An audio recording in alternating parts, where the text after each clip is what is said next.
Hey, you are live. Calling Chris Anderson in London.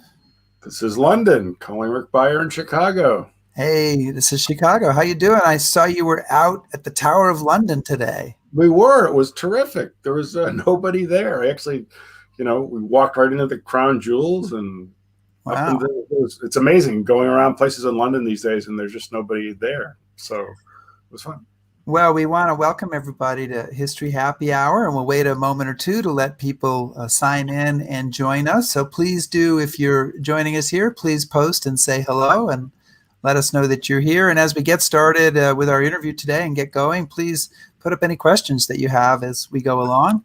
We're here every Saturday, whether you like it or not, at 4 p.m. Eastern on the Stephen Ambrose Historical Tours Facebook and YouTube pages. And of all of our shows so far, how many so far, Chris? This is 21. This is number 23. So we have 22 so far that are logged in on the Stephen Ambrose Historical Tours webpage. And we put the page down below. Quick, write it down, and you can go and watch every show. So greetings to everybody. We have people from West Virginia, Terry Clark in South Jersey. Nancy is with us again, and Doreen and Jack and folks from Wisconsin and Houston and San Francisco. So we've got quite an array of folks joining us. There's Ted Moon. Ted has seen every show that we've done. I bet some of the others of you have too. Let us know if you have seen every show. But we know Ted has seen every one. So greetings. Hey, Lizzie. And Ted and Trish and Ann. And we're getting up here with people, Chris. So I am going to give us a start here. We'll play the world-renowned. There we go. Drum roll. History Happy Hour.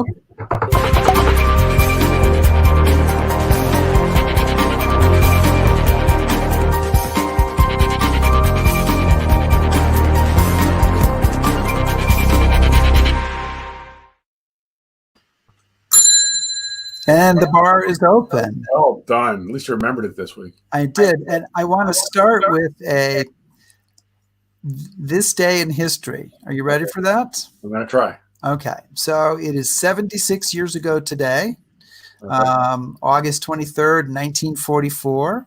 It happens in Brittany, France. You might know that we invaded France that year. Okay, yeah. Yes, yeah. And it is the first day of a mission called Operation Breast by what unit, do you think, Chris? I don't know. Was the 8th Army there? Try again. The Navy. One more time, baby. The Ghost Army? Ghost Army. There you go. Everybody drink. Ghost Army. We got to mention in early. This was the first day of Operation Breast. This is a picture of an inflatable tank from that operation, and it was the first operation where they used all their means of deception at once. So that's a very exciting this day in history. And now we've got the audience lubricated, so that's always a good start. This week on History Happy Hour, it's our great pleasure to introduce and welcome author Hampton Sides, who joins us from New Mexico. He is the author of multiple New York Times bestsellers, including Hellhound on His Trail, The Ghost Soldiers, which has nothing to do with the Ghost Army. I just want to mention. You mentioned it again. Yeah. And In the Kingdom of Ice, among other books. And each one of his books is kind of an epic adventure story, whether it involves a military operation or a manhunt or an expedition. So really terrific books, and I highly recommend them. And today we are going to talk to Hampton about his most recent book, On Desperate Ground, The Marines at the Reservoir, the Korean War's Greatest Battle, available in both paperback and hardcover, as you see here. And then after we talk about that for a while, we're also going to twist his arm a little bit and see if we can't get him to tell us just a little bit about the book that he's working and writing on now. So we're going to put the pressure on there. Hampton, welcome to History Happy Hour scoop. Yes, could be. All right. Hey, guys, it's great to be with you. It's such a great idea, and I'm just thrilled to be a part of it. So, it is happy hour, but in New Mexico, it's only 2 o'clock. So, alas, I'm drinking a little Pellegrino right now. I'm afraid I'm going to be, bourbon free during this hour, but looking forward to every minute every minute of it. Well, so Hampton will be the responsible adult in the room. good. Yeah, We have to. You can be the designated driver if things go terribly wrong. Chris, what are you drinking? I'm having that great British invention, gin and tonic in a can. Oh, fabulous. Oh, wow. Well, I have a drink I've never had before. So it's called Jinro 24. And in honor of our topic today, it is Korean. It is distilled Korean spirits. It is the most popular drink in Korea. They drink 9 million bottles of this every day. And I want to credit Marilyn Ray Beyer, went out to get me an appropriate, a history-appropriate drink for History Happy Hour. So I just want to see, we both want to see your reaction when you have this for the first time to see. You are going to see it right now. All right. Yep, we saw in some of the literature on this that it used the phrase "medicinal burn" was the description. Yeah. That's accurate. Hampton, you're wondering when we're going to get to interviewing you, so I guess we should start. The Korean War, fought from 1950 to 1953, is sometimes called the forgotten conflict. And it's too bad that it is often forgotten because it's absolutely fascinating, both from a military and a political point of view. And one of the legendary battles in that is the Marines' breakout from the Chosin Reservoir, which is essentially a fighting withdrawal in the face of overwhelming odds and sort of difficult situation. So what drew you to this topic, and what made you want to tell this story? I will say I had some of that medicinal burn myself during the research for the book. I went to Korea, and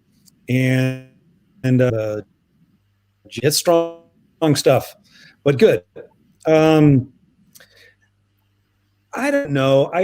This called the Forgotten War. The fact that it was a conflict that is kind of ambiguous in at least among my generation. I'm sure that's one of the things that drove me to this subject. It's also true that this was my parents' war. My father-in-law was in the Korean War. My stepfather was in the Korean War.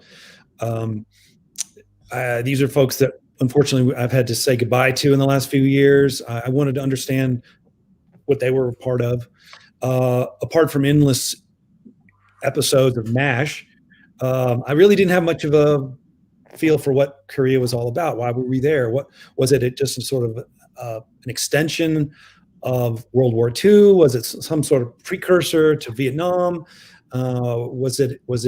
Unfortunately, I think a lot of people think it was just a kind of a UN police action, and it's sort of gotten short shrift and in the public imagine. So those are all reasons, but it's also true that I had been hearing a little buzz in my ear a number of different times and in a number of different places about this particular battle, the Battle of Chosin Reservoir.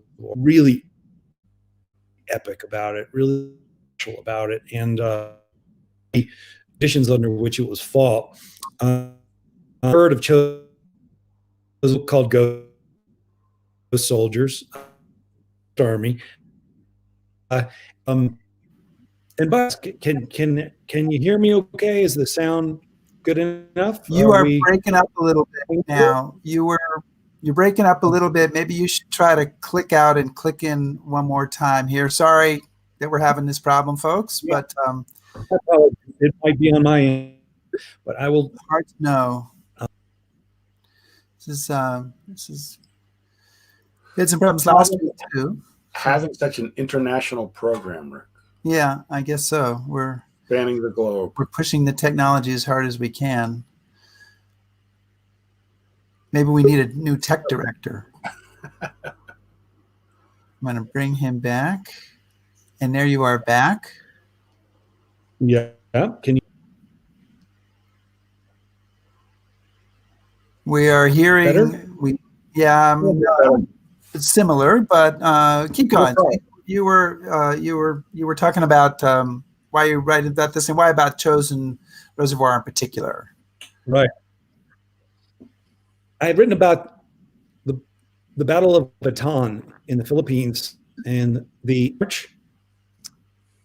And in the book that I wrote, I was on book tour and I was doing a signing at someplace in Virginia. This guy came up to me, this big, tough, gruff guy, and he said, "This is great. You wrote this song, but you should write about the reservoir."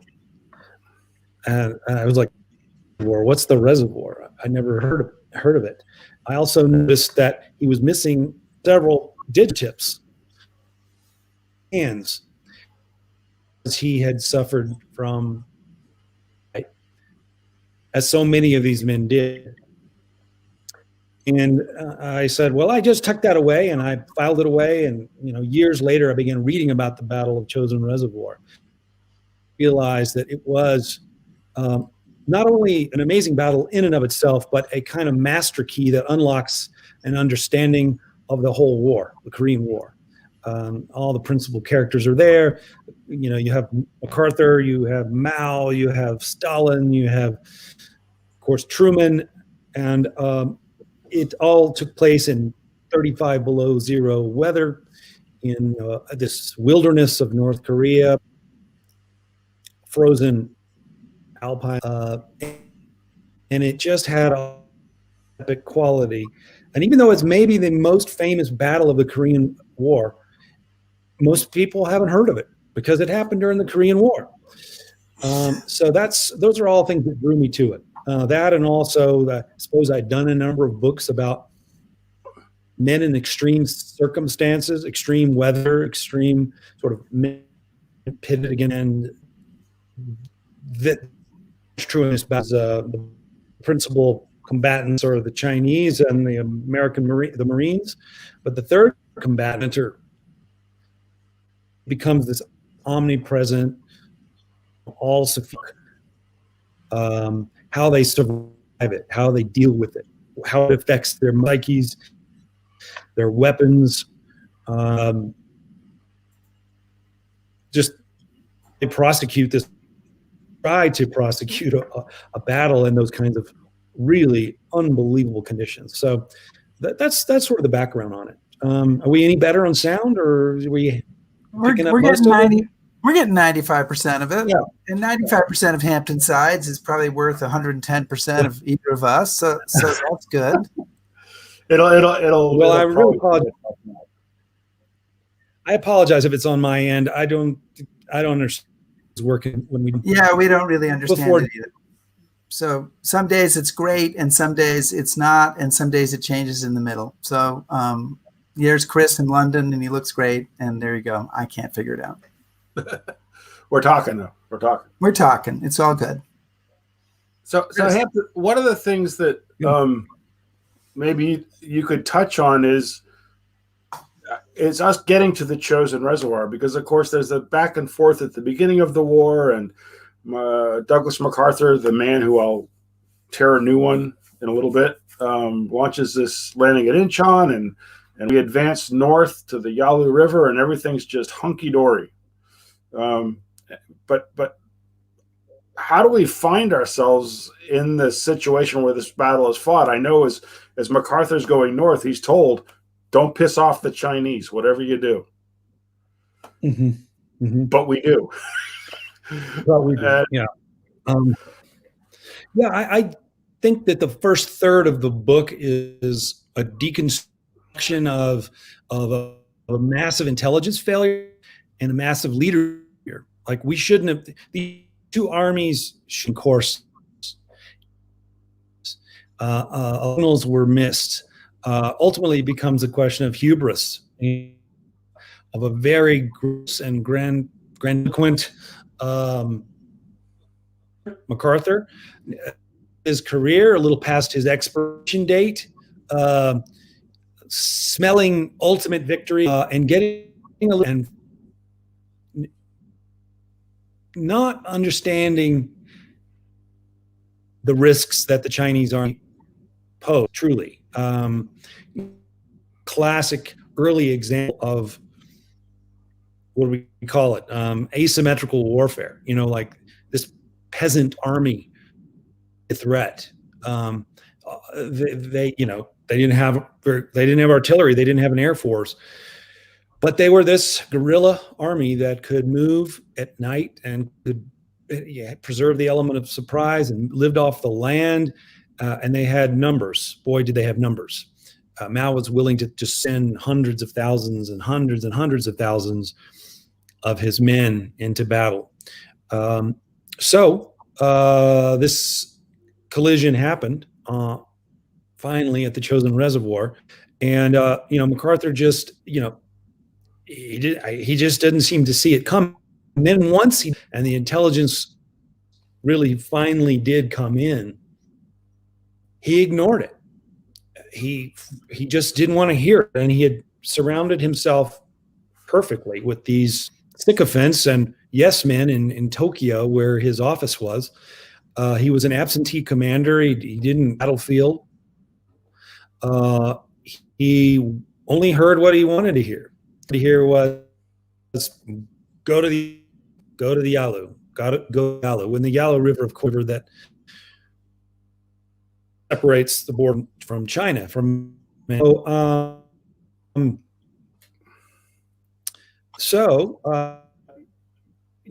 your commander doesn't go to the battlefield, he does to the on the ground, which near the accurate. It's certainly a little late in coming, but so then you have field level. You have who. No, I'm not, Rick. I'm hearing you. Yeah, no, I was muted. So Okay. all of our failures are coming here. So we're still having some problems, and I deeply apologize. This is not the way I had hoped we would go. I'm going to ask you to take a bold action, which is we'll stall for a little bit. Chris is going to do his famous juggling act, and if you could restart your computer and come back in. Mm-hmm. So restart your computer. Okay. Come back in, and as soon as you come back in, we'll bring you back up, because I just want people to hear what you're saying, because it's really fascinating and interesting. So you go ahead and do that. I hate that. All right, I'll call you. Thank you so much for bearing with us. You're very kind. No. Okay, so juggling, huh? This is really, everybody gets to see right inside everything that we're doing here. And so, Chris, while we're waiting for Hampton to come back, I thought I'd play a little bit of this video that I found at the National Archives. Hampton was talking about the terrain and the weather kind of being two other enemies that we're fighting in addition to the Chinese. This takes place in February, I think, this battle. And it's pretty nasty. I think even from this video, you get a sense of that.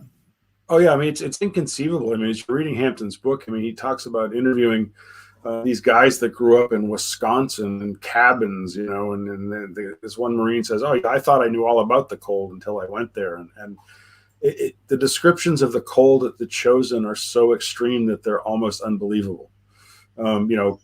Radio batteries immediately going dead because it's so cold. Guns freezing up. I mean, it's but the temperatures are even colder than some of the ones they record for the Germans in Russia, as they try to approach Moscow that first winter, just epically cold. And it's one of the things I want to ask Hampton about is he said that he talks to individuals about how individuals deal with extreme situations. And one of the things that's always fascinated me about the Chosin Reservoir is you have 20,000 Americans and British and Korean soldiers who are dealing with this collectively and functioning not only as individuals, but as an organized unit, as a body of men. And it's epic. Yeah. Well, and it's not only on the ground, but it's also in the air, and there's all sorts of complications that come in here, because if you look at the map that we have, if I can pull it up here, the I'm sure everybody doesn't have the map of the Chosin Reservoir breakout in their heads. I mean, essentially, it's a fighting retreat. They've gotten as far north as the reservoir that you see up there, the body of blue water, and then the blue line back is the Marines are trying to get back to the safety of the coast, and they are being absolutely hammered every inch along the way because there's basically one road that they can take back, and when they get to a certain point in that road, there's a choke point so that they may not be able to get any further unless they can figure out how to do it. So it's quite extraordinary in that way. So look, here's Hampton Sides joining us again. And, Hello? Yeah, Better? yeah, I think so. And even if it isn't, I'm going to lie from now on and say it is. Yeah, I occasionally would look at the screen and your grimacing face would be there, and I would go, "Oh, I can tell something." I'm not getting enough medicinal burn. That's the problem. There you go. But I was just talking about how I see the first third of the book as being this kind of study in hubris. Like what happens when someone like MacArthur, who's already quite arrogant, in fact, epically arrogant, he had this amazing victory. He had this amazing victory at Inchon, this amphibious invasion of Inchon, which was the port city that served Seoul. And it was a great surprise, and it worked brilliantly, and he was riding high.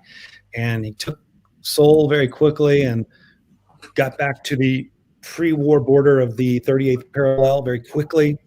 And so then the question became, well, do we stop there, call the war over, or do we keep going? And, if he had stopped at the 38th parallel, the Korean War would have lasted 3 months. Instead, it lasted 3 years, and millions of people died. And I don't certainly blame MacArthur for all of that, and certainly the chairman of the Joint Chiefs of Staff and President Truman, and lots of others were kind of egging him on to keep going. But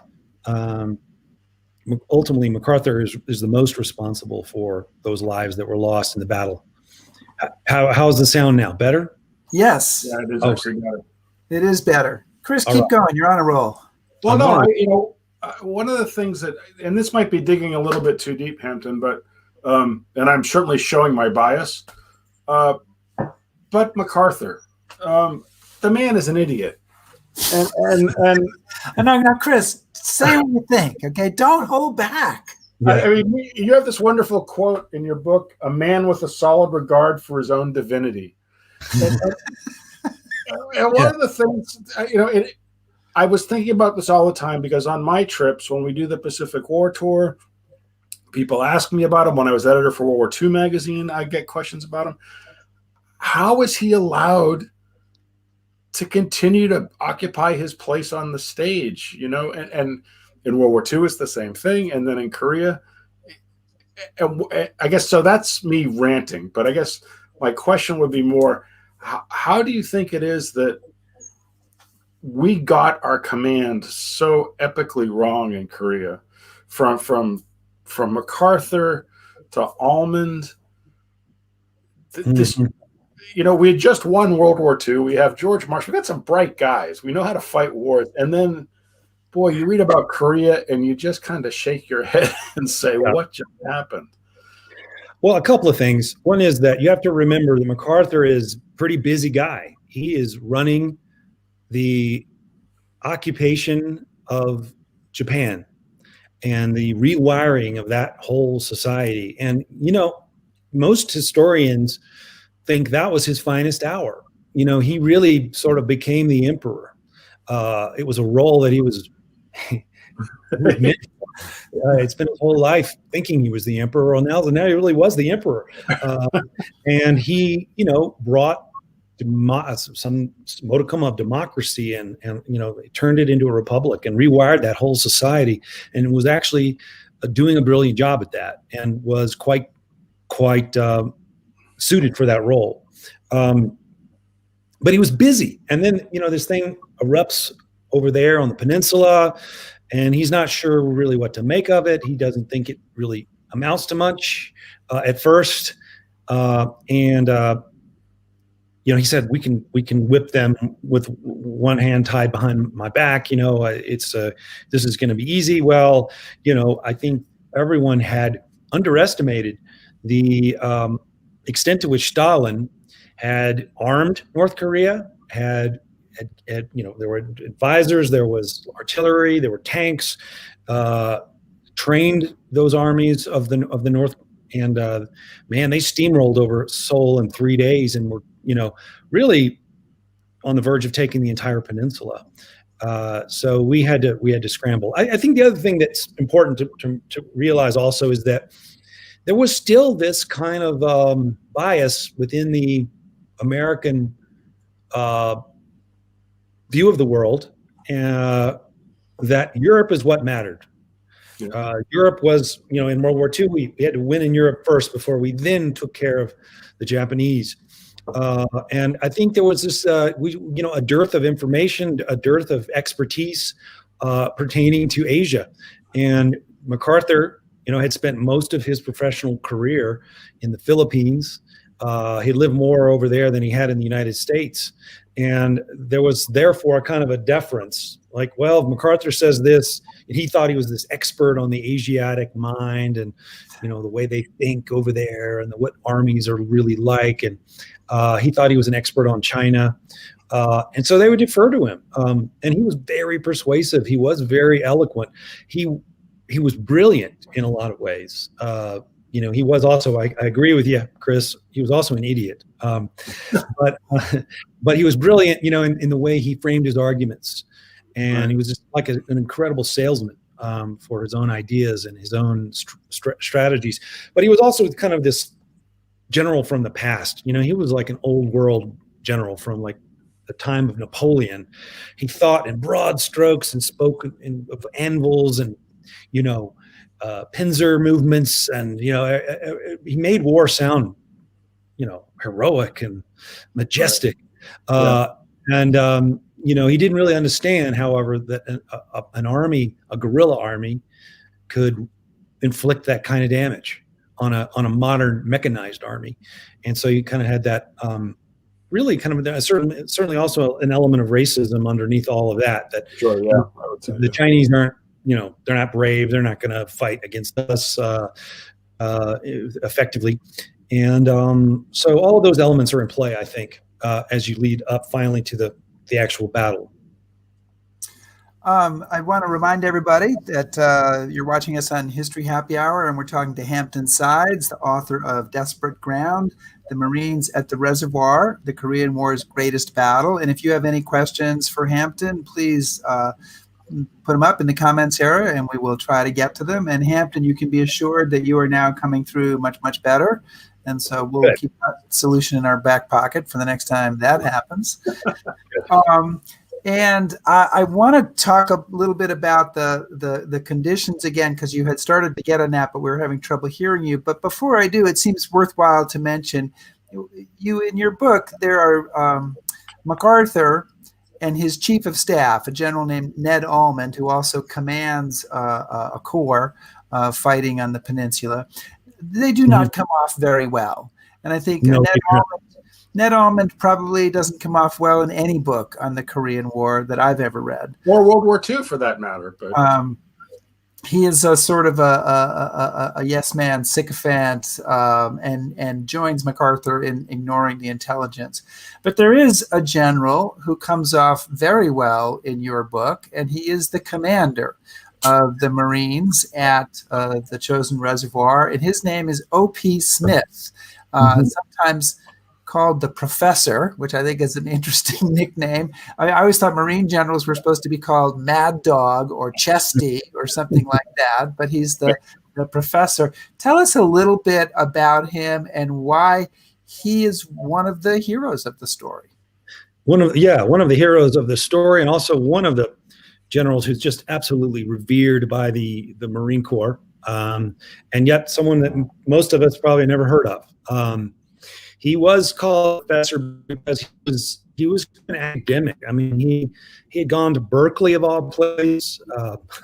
He was he was fluent in French. He cultivated roses in his spare time. He was just always reading the classics, and he traveled all over the world. He was a really brilliant person, very well read, very well traveled. He was probably the perfect general for this particular situation, which was, and the situation in a nutshell was, he was being told to race to the Yalu as fast as possible, to any signs of the Chinese, and just steamroll ahead. And yet they kept capturing Chinese soldiers. They kept interrogating these Chinese soldiers in all sorts of skirmishes and small battles. And the Chinese were like very forthcoming. They'd say, well, yeah, we're here. There's lots more of us back there. We're coming in hundreds of thousands. We're here to stop the Americans from coming into China. It was amazing what they were willing to say. And when this intelligence was sent to Tokyo, to MacArthur's team, they just didn't want to hear it. They said, well, those are just rogue elements. They're guerrilla forces that are actually North Korean. They're not really Chinese. They're not really Mao's troops. Keep going. And when you say keep going in that kind of terrain, what it really means is, because there's only one road up into those mountains, and it's this twisty, turny, circuitous, single lane gravel and dirt road. It means you're going up into these mountains and stretching out, really stretching out your forces over 100 miles or more, which is perfect situation for ambush, for an army that's coming over the mountains that can cut that convoy of men to pieces. And so you see the letters and the things that O.P. Smith is writing in his kind of his journal and his notes. Is like he smells a rat. He says we're going to get destroyed.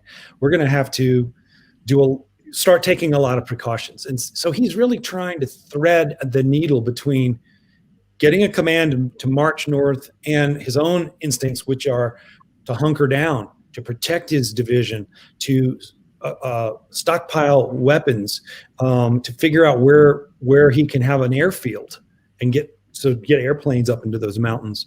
And he does. He builds this airstrip in the middle of a wilderness. He stockpiles huge resources at a place called Hagaru. He sees really weeks ahead of everyone else that this battle is going to happen, and it's going to happen at Hagaru and right around that reservoir. And he was right. He was like prescient, and because of that, he saved a lot of lives. And the Marines fought valiantly. They fought with great ingenuity.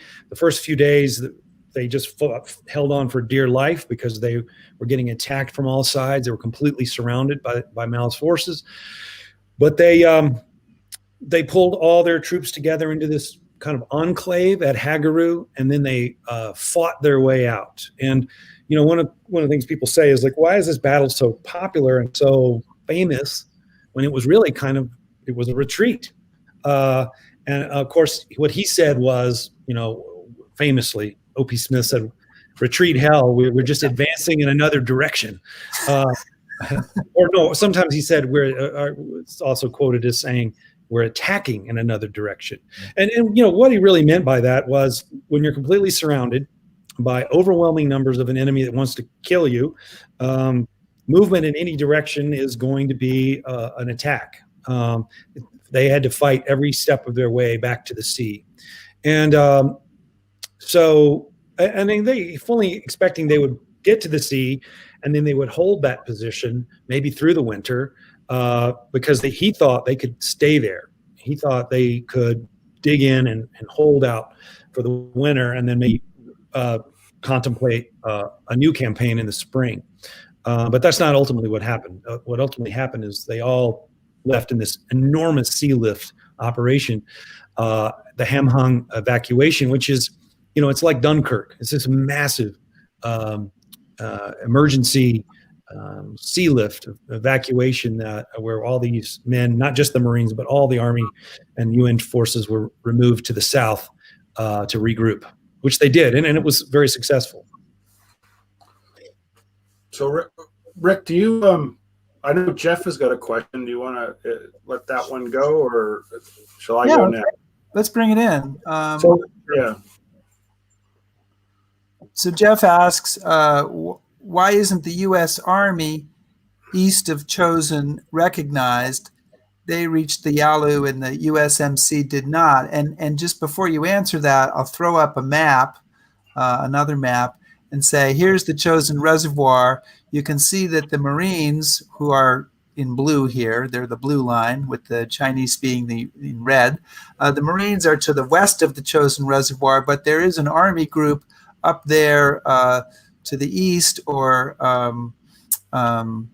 right, as I say, on this map. And you talk about them in the book, but they don't kind of get into legend. They are not really talked about much up there. So why is that? Well, part of it is just that, I had to make some strategic decisions of my own about what to focus on in this enormous battlescape. I do talk about the Army units east of Chosin, but they're not the focus of the story. Really, kind of almost more for, reasons having to do with the architecture of how I want to structure a narrative. Also, because there are entire books written just about them. There's one called East of Chosin, which is very scholarly and thorough and sweeping. The other reason is I really wanted to avoid, one of the things that's happened, unfortunately, is that after Chosin, the sort of internecine conflict between the Army and the Marines took off, and these two groups were endlessly bickering with each other, and they'd try to have these reunions, and they just practically got in fist fights over like who did what or who didn't do what they were supposed to do. The Army units were accused of being, cowards, that they put down their weapons and ran, which is not what happened. What happened really in a nutshell is that the Army units east of Chosin bore some of the worst, brunt of the Chinese attacks. And they also suffered from some really bad leadership. And then unfortunately, two of their leaders, one after another, were killed. And so they said it was sort of like an army that didn't have a nervous system. They didn't have leadership because, they weren't getting orders from there's particularly a commander named Colonel Don Faith, who was killed. And after he was killed, really what happened east of Chosin was an exact version of what General Smith was worried would happen to the Marines, which is they got spread out very narrowly, thinly on a long road on the east side of the reservoir and got cut to pieces and ultimately annihilated by the Chinese. And the only thing they had to do left, they didn't have any ammunition. They didn't have any help coming from any quarter. They just had to get out on the reservoir ice and make a mad dash for Hagaru in the hope that they would ultimately be rescued, which many of them were. But I just didn't want to get into that whole thing of like, who's the bravest, who, all this recrimination of, the Marines. A lot of Marines are that way. They think that, we're the best. And, I think I have been accused perhaps of drinking too much of the Marine Kool-Aid on this story. But the Marines will tell you I didn't drink enough of it. So there is something very special about the Marine Corps. It's just the way they, kind of their whole ethos. There is something amazing about them, but I'm not someone. I don't come from a Marine family. I don't want to sort of single-handedly, just put out the Marine propaganda on this story either. But it is principally the story of how General Smith and how the Marines dealt with this situation. But it's a fair question, and the whole story of what the Army did. They fought valiantly, and unfortunately, they just I think those units were in the wrong place at the wrong time, and they suffered horribly for it. Hampton, don't ever write a book about the Saipan invasion then, because you'll get into one epically huge pissing match. Yeah. One question, I mean, I mentioned this when you had kind of gone out, come back in, that I'd kind of like to get your thoughts on. You talk about how you're drawn to writing books about people in extreme situations and how they continue to function and then overcome. But with this story, it's not just one person. It's a whole organization. It's 20,000 around people that not only continue to function individually, but function as an organized body of men and carry out this epic thing. I mean, I just kind of like to get your thoughts on that, because that's your focus, but on a much bigger scale. Yeah. I used to work for a magazine called Outside, and Outside focuses a lot on like mountaineering and, men against the elements and men in extremist, situations. And I guess that theme got drilled into my psyche and in my imagination a lot when I was an editor at Outside Magazine. And so here we have a situation where kind of applying that question of how men survive in extreme situations. What sorts of combinations of traits and qualities do you have to summon up to survive freezing cold temperatures, harsh geography, in some cases starvation, to get through it and to get to the other side. It's really becomes an epic survival story. As you say, writ large now, we're talking about, and not just the Americans. I look at a good bit at the Chinese side of it. Chinese suffered even, significantly more than we did. I mean, Mao sent them into battle with these little cotton outfits. They didn't have many of them didn't have socks. They didn't have gloves, if you can believe it. Many of them didn't even have weapons.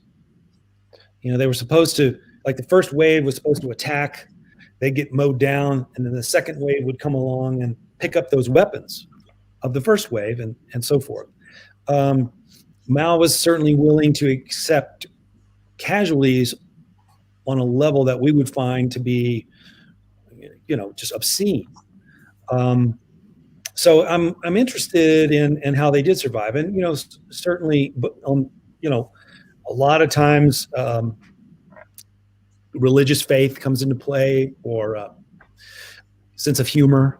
Somehow being able to find a way to laugh at a situation that is just beyond belief, so surreal. Fighting also, by the way, almost all the fighting happened at night in the glare of these flares, because the Chinese didn't like to fight during the day, because that's when they knew the Americans had air superiority. Right. So the attacks happened at night. They had trained, to fight only at night. And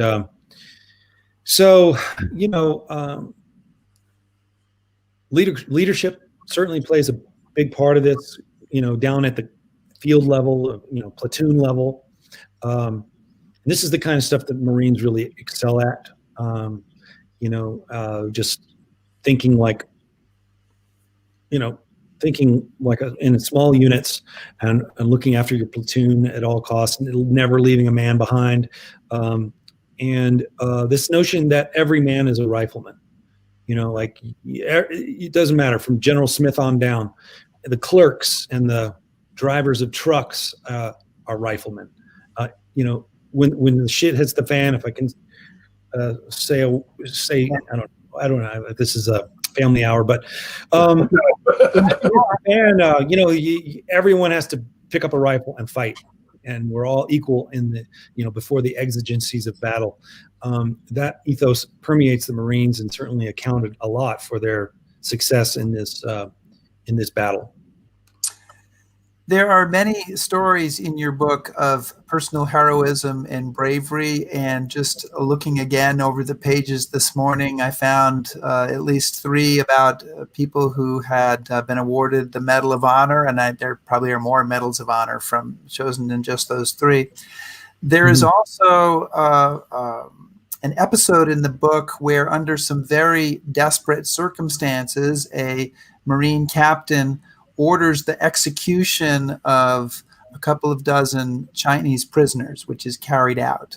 And you write about this in a way that's pretty matter of fact. You heard the story from eyewitnesses. You name names. The captain involved, William Barber, was himself awarded the Medal of Honor for the heroic stand of Fox Company, which entire books have been written about Fox Company and their stand. Oh, yeah. And in the footnotes, you mentioned that you have never seen the story of the killing of these prisoners in print. So I wondered, did you hesitate to write it? And did you get any pushback on that? Yeah, I'm glad you noticed that and noted that. I did a bunch of interviews with this guy named Hector Cafferata, an amazing Marine who was awarded, and you're not really supposed to say awarded. You were saying, I think you're supposed to say that he, because it's not, it's not a contest, but he received the Medal of Honor, and I was lectured by somebody on that very question. You never say that a person won the Medal of Honor. Yeah, that's what I learned. So I hope awarded is okay. Awarded, fine, but you're supposed to really say received. But so I'm told. So I was interviewing him, and he's unfortunately, Hector has since passed away. But we were talking about this, that, and the other, and the battle, and he talked about these prisoners that he had personally taken into custody and kind of looked after for a number of hours, and then turned them into the headquarters at Fox Hill. And then more and more prisoners showed up during the day, and more and more and more, and suddenly there were like 30 or 40, and they were, the Barber had a really tough decision to make, which was, you got these guys, it's 35 below zero. There's no place to put them. There's no room in the warming tents to keep them warm. There's hardly enough food to feed them. There's no barbed wire to create some kind of enclosure. They're completely surrounded by, 10 to 1. So that if they let them go, they would just go right back to their units and be fighting that night against them. So Barber made this decision, which was maybe the most difficult decision he'd ever made. And he had been at Iwo Jima, and he had seen what, the very worst kind of ravages. Sorry? Keep going. I get a weird there. So he made this decision to execute these prisoners, and Hector Cafferata told me this matter-of-factly, and I thought, well, as I get deeper into the story and deeper into my research, I will find this in the literature of the Chosin Reservoir, because he was the very first person I interviewed. Well, 2 years later, I still haven't found any reference to this moment, which is, I think, arguably, if maybe definitively, it is a war crime, at least according to the strict interpretation of the Geneva Convention. And of course, the Chinese, there's plenty of examples where the Chinese did the very same, if not significantly worse. But then I was like, what am I going to do here? I know it happened because I did interview others who told me about it as well, eyewitnesses, people who were there, but no one wants to talk about it. And they all said to me, don't talk about the prisoners. It's embarrassing, or, it doesn't make us look good. Well, if I didn't talk about the prisoners, I would be abdicating my responsibility as a journalist and as a historian. So I decided just to tell it very, as I did in the book, just straightforward, matter-of-factly. I've thought about maybe going back and going deeper into it, because I believe there was a bit of a cover-up by, the Marines. One of the things they do really, really well is they look after their own. They circle the wagons, and they managed to circle the wagons for decades to protect the reputation of Colonel Barber, who they loved, who they think got them through this ordeal. But, he probably would not have won the Medal of Honor if this had come out. So what do you do? It's a really, really tough situation. Yes, there was some pushback. There were some Marines who called me on this, who wanted to know who, they wanted more names. They wanted more information on where I got this this story.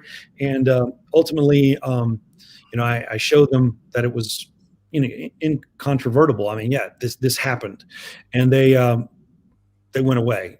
They accepted my version of events, but only very reluctantly. So yeah, it's the thing is we send men into battle, and we send them into these just horrific conditions, and then we expect them to observe the laws and rules and ethics of war. Well, it doesn't always happen that way, and then we're shocked when we find out that these horrible things happen in battle. So the fact is, they shouldn't have been put in this situation in the first place. They shouldn't. Back in the old days, people, when it was cold outside, like there was this sort of gentleman's agreement, like, let's meet in the spring, let's shake hands, let's go to Valley Forge, but weapons wouldn't fire, artillery wouldn't fire, helicopters seized up, engines seized up, grenades wouldn't detonate, and yet they fought on. And so much of this fighting was hand-to-hand combat. And, they became animals. Fox Hill was the very nerve center, was the place where the most heroic and the most difficult fighting took place. I know that Barber did a lot of soul searching for the rest of his life on this decision, and Cafferata and he got into some huge arguments about it. And so I don't know. It's something I might even return to at some point, because I'm very curious about what that incident did to the men who actually had to carry out the execution. And it's a really, really difficult moment in the book and in that whole battle. Rick, are you? Oh, can you hear me? I can't. Rick's muted. Rick is muted. Rick. Oh, I was waiting for you to talk. Well, one of the things that I know that you don't think I ever do that, but I do sometimes just mute myself and wait. What question I had, I know I do a lot of work in the Pacific Theater, and I have a difficult time getting Japanese accounts of these battles. And I can only imagine it's got to be even worse trying to dig up the Chinese perspective on the battle. And you do that in the book. And I'd like to know, what did you find, and how hard was it to get the Chinese voice into this story? And how do you make them more than just the targets for the Marines? Right. Well, one of the things that made it a little easier is that I don't think I've met a single Marine who had anything but kind feelings and thoughts, and kind of an element of kind of charity almost for the Chinese in this battle, because they were suffering so profoundly as well, and because they were just used as cannon fodder by their officers and by Mao. Unlike in World War II, where I interviewed a lot of people who just literally, were consumed with hatred for the Japanese, and it's kind of a residual racism. They could never eat rice. They could never. I've interviewed a lot of POWs of the Philippine prison camps, and their hatred, is totally understandable, but is was a factor in my trying to get the Japanese point of view. But still, it was very hard for me because Chinese, especially on the mainland, are still, very wary of journalists and very wary of. There's just sort of an overlay of propaganda still over this battle, and I really did not succeed in finding any Chinese on the mainland who would talk to me. But I did find a number who had fought with Mao's army, who had ultimately relocated in Taiwan. Mhm. And, they're a little more, they're freer, and they're, they can talk to the media more. They feel like they're not going to be retribution for them. So I found 3 guys who were in the 9th Army group, who were willing to talk to me through a translator. And, at one point I thought maybe I could make some of them major characters in the book. But they were reluctant to go that far to, where I could really get that comfortable with them. Yeah. So, I guess the truth is I view it as one of the shortcomings of the book is that I don't have, even though I endeavored to have that Chinese point of view told, there's not enough of it in there. There's still a lot more that needs to be said about the Chinese perspective. There is a book that's coming out this fall by a scholar who's from Beijing originally, but he teaches at the University of Oklahoma, and it's going to be the very first book on the Chinese perspective. And he had shown me the manuscript, and I got to meet him, and Xiaobing Li is his name. And I highly recommend that book. It does open up a whole new world, and you see it from that point of view, and it's like, wow, these guys were training they were getting ready to invade Taiwan. They were, in tropical clothes. They were getting ready to make this amphibious invasion of Taiwan when they got the order. Nope, we're not going south, we're going north. We're going up to the border with Manchuria, and we're going into North Korea. And so they had to shift gears completely, and they got winter clothing, all that was inadequate. And so, it's just crazy. They're what they thought they were going to do, and how everything just turned around. Yeah.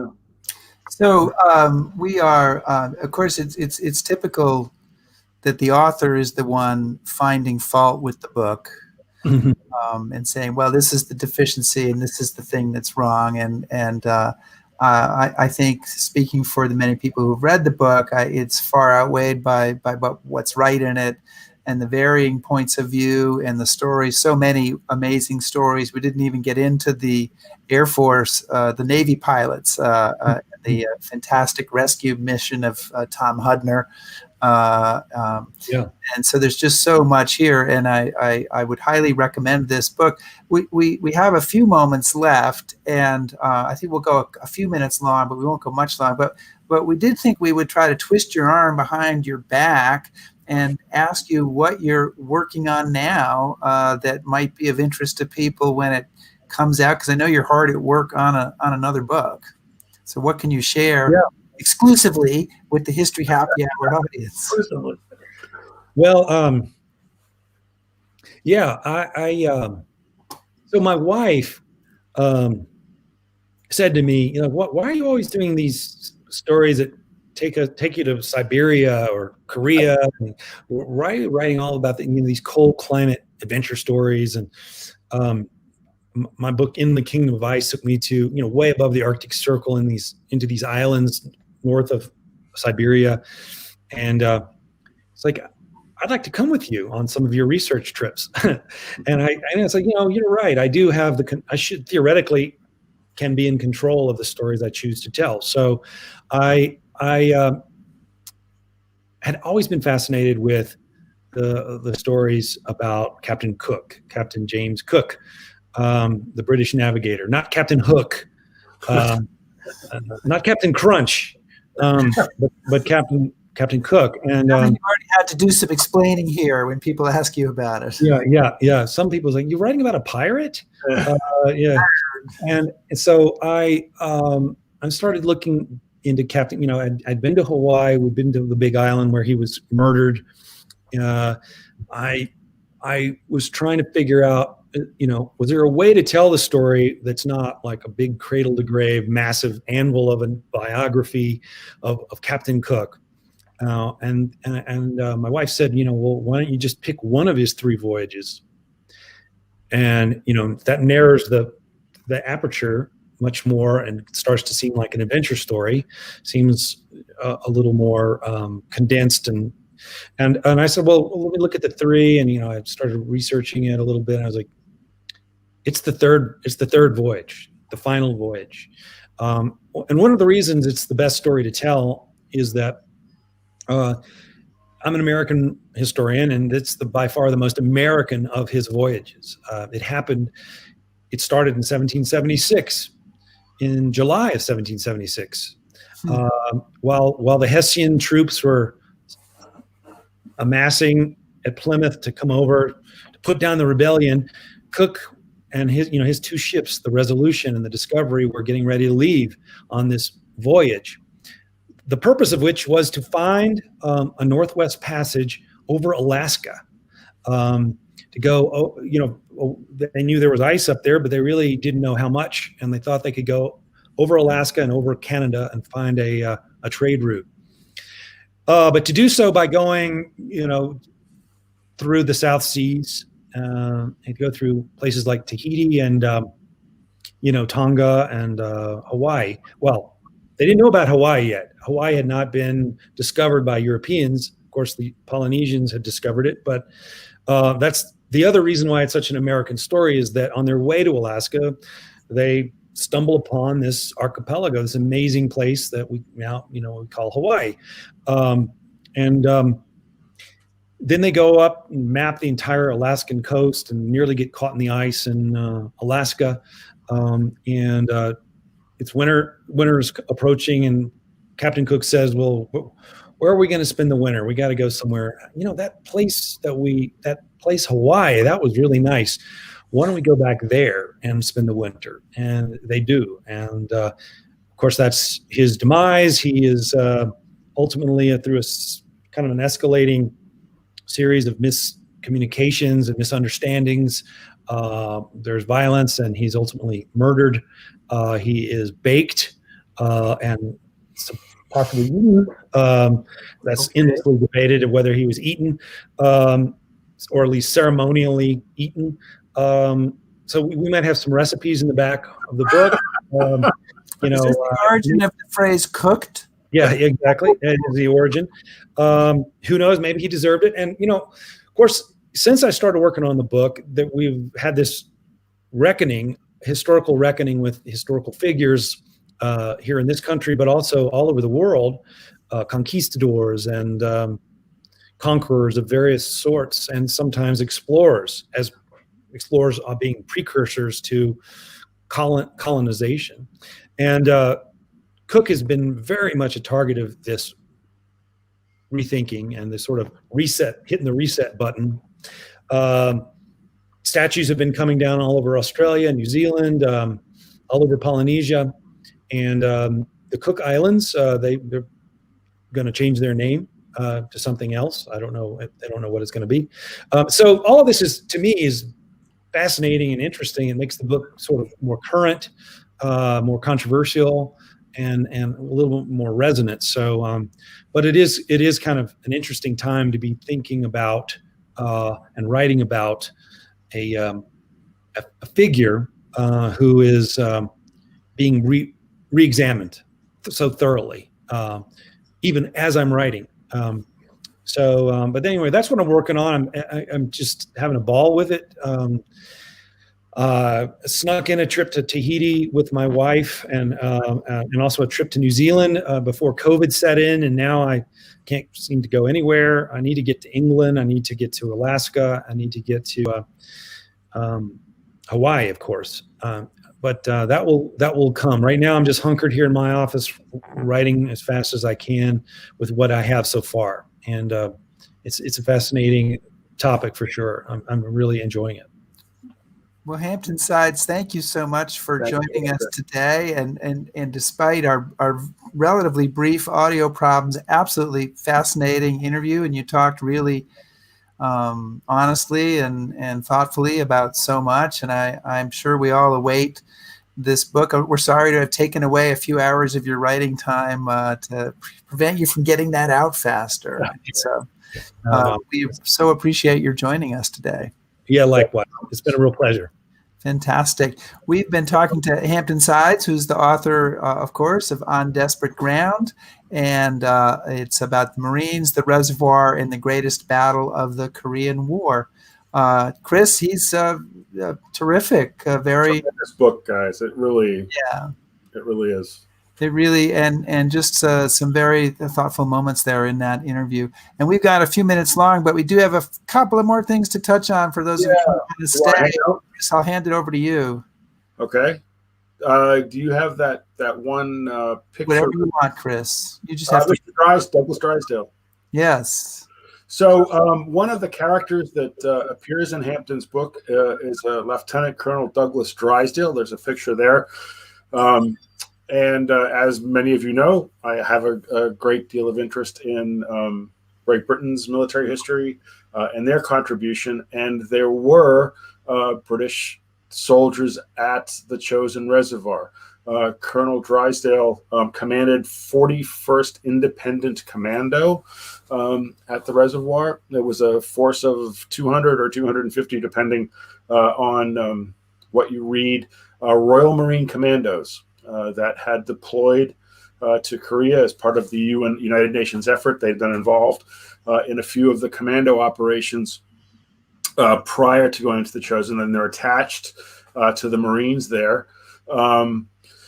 And they go up with the Marines to the Chosin. They fight there. They are issued American uniforms and equipment. When they first deploy to Korea, when they go to Korea, they're wearing civilian clothes. When they get to Korea, they're given American uniforms, equipment, weapons, etc.